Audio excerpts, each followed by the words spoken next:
Remodeling contractors, you want a vacation. You deserve some time off. You've been busting your butt. You're growing your company, but you cannot imagine having days off where you can just go and relax. Here are two possible reasons why that's not happening. One reason is because you refuse to let someone step up. If you constantly do all the work, you're ordering all the materials, you do all the meetings, you do everything, you pick up the materials, and you don't let any of your guys do it, for one, you're training them, you're not training them to do anything else, so you're going to be mad that they can't do it. And two, you are putting yourself in a situation where you have to be the one to do everything. So how could it ever get better? You got to start putting in effort to write down your process and get them trained up so that they can slowly take over, and that might free you up to do other things in one day vacation. Second thing is, sometimes we take pride in working really hard, and we say it to our friends and family, even to workers sometimes, how hard you're working. You say it like you're complaining, but you're actually kind of bragging, and there's different reasons why we do that, but a lot of it is kind of pride. We want people to know how hard we work.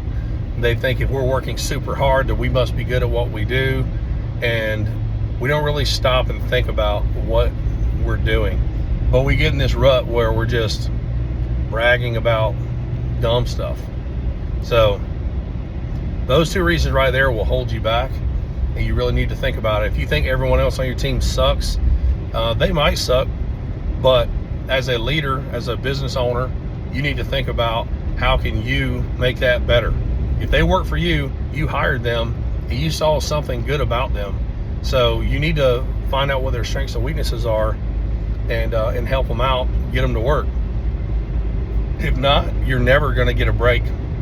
That's the best way for you to get that vacation, get that time off. Write down these things you're really good at. You started a business, you've got workers, you must know something. Write it down on one of your days where you get rained out or you don't have anything going on. Sit down with your one or two guys and go over that thing that you wrote down. And just tell them, like, hey, here's how we do site prep. Here's how I want you to waterproof a shower. We're going to go over these things. Here, these documents are here. This is how we're going to do them. I don't care if you have another way. This is the way. We'll tweak it later on down the road. We'll revisit it, but for now, this is the way. And just go from there. And then before you know it, processes are in place. You get a vacation.